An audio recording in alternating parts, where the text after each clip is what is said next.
मैं शुरुआत करता हूँ कहानी के साथ में। एक दो दोस्त होते हैं, उनमें से एक दोस्त क्या करता है, एक दोस्त होता है वो एक ग्रुप में पढ़ाई करता है, और एक दोस्त ऐसा होता है वो अपने इंडिविजुअल पढ़ाई करता है, यानी एकांत में, अकेला। और एक दोस्त कैसे पढ़ाई करता है, एक दोस्त पढ़ाई करता है ग्रुप में।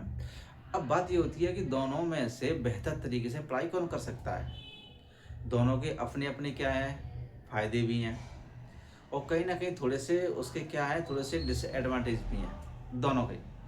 अब बात यह है कि जब दोनों दोस्त पढ़ाई कर रहे हैं, एक ग्रुप में कर रहा है और एक एकांत में कर रहा है, तो आपको क्या लगता है कौन सा दोस्त अच्छी तरीके से अपनी स्टडी को जारी रख सकता है और बेहतर तरीके से चीज़ों को समझ सकता है? जो ग्रुप में पढ़ रहा है वो वाला, या फिर जो एकांत में पढ़ रहा है वो वाला? ठीक है, मैं दोनों के पक्षों को लेके चलता हूँ, दोनों की बात करेंगे। सबसे पहले बात करते हैं इंडिविजुअल वाले की, जो सिर्फ एकांत में पढ़ रहा है। अब इसमें कंडीशन क्या हो सकती है इंडिविजुअल में और ग्रुप में? एक सबसे पहले कंडीशन ये हो सकती है कि जो इंडिविजुअल वाला है वो एकांत में पढ़ाई करेगा।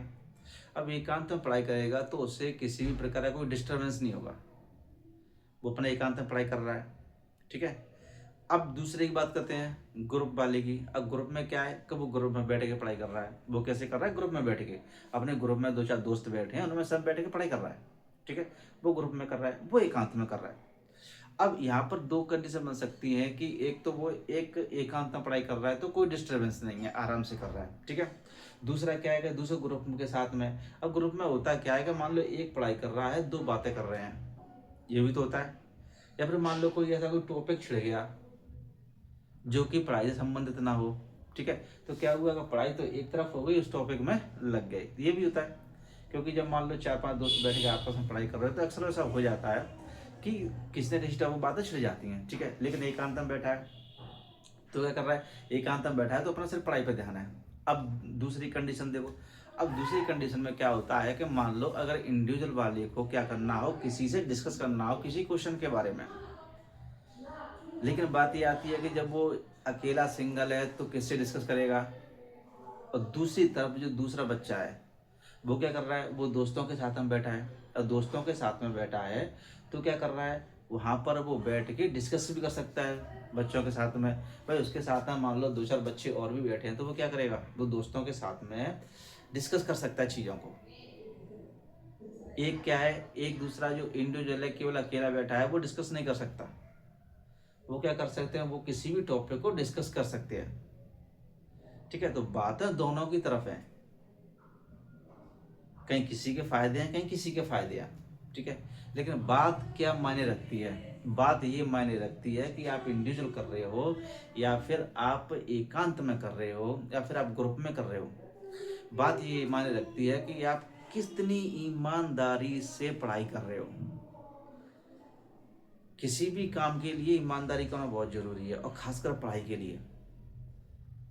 क्यों कहते हैं कि पढ़ाई अगर आप ईमानदारी से करेंगे ना तो बहुत ऊंचाइयों को छुएंगे। तो पढ़ाई में ईमानदारी होना बहुत ज़रूरी है। ईमानदारी का मतलब ये होता है कि मान लो मैं यहाँ बैठा हूँ पढ़ने के लिए, इस जगह बैठा हूँ पढ़ने के लिए। अभी क्या हुआ अगर थोड़ी देर में मान लो फ़ोन बजा, किसी का फ़ोन आया, तो मैंने क्या किया, फ़ोन को उठाया। अब फ़ोन को उठाने के बाद मैं बातें करने लगा, तो चलो 1 मिनट बीती, 2 मिनट बीती, फिर क्या हुआ, बातों पर बढ़ती गई 5 मिनट 10 मिनट ऐसे, तो क्या होता है, समय खराब होता है। तो एक तो सबसे बड़ी बात ये हो गई। ठीक है, तो वहाँ पर कहीं ना कहीं ईमानदारी थोड़ी सी कम होती है।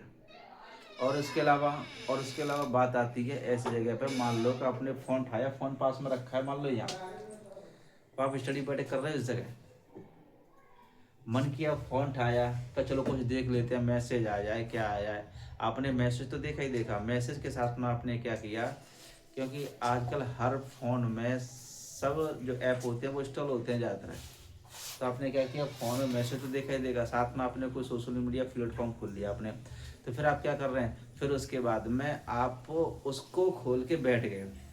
अब आपने किसी एक टॉपिक को देखा, फिर उसके बाद आपने क्या किया, फिर स्क्रॉल किया। तो इस तरीके से आपका क्या हो रहा है, इस तरीके से आप उसमें इन्वॉल्व हो गए पूरी तरीके से। अब उसमें 10 मिनट जा रही हैं, 15 मिनट जा रही हैं, या आध घंटा जा रहा है, ये पता नहीं पड़ता उसमें। तो इस जगह पर क्या होता है, इस जगह ईमानदारी बिल्कुल कम होती है। तो पढ़ाई के साथ में आप इंडिविजुअली कर रहे हो या ग्रुप में कर रहे हो, बात ये मायने रखती है कि आप अपनी पढ़ाई के प्रति ईमानदार कितने हो। ईमानदारी मायने बहुत ज़्यादा रखती है। अगर पढ़ाई के अंदर ईमानदारी नहीं है तो कहीं ना कहीं आप किसी भी तरीके से पढ़ाई करो, चाहे आप इंडिविजुअली करो चाहे आप ग्रुप में करो, वो बात नहीं आएगी जो एक पढ़ाई के अंतर्गत होनी चाहिए। और सबसे अहम हिस्सा यही होता है कि आप कितनी ईमानदारी से पढ़ाई कर रहे हो। कुछ उसमें इंस्ट्रक्शन यही होते हैं, जैसे कि मोबाइल है या कुछ और बातें हो गई, ठीक है, ये सारी चीज़ें। तो इन चीज़ों का ध्यान रखना बहुत ज़रूरी है कि आप कितनी ईमानदारी से अपनी पढ़ाई की तरफ बढ़ रहे हो। ये सबसे मेन ज़रूरी है। आप किसी तरीके से पढ़ाई करो, ग्रुप में करो या फिर एकांत में करो, मेन क्या है, मेन बस यही है।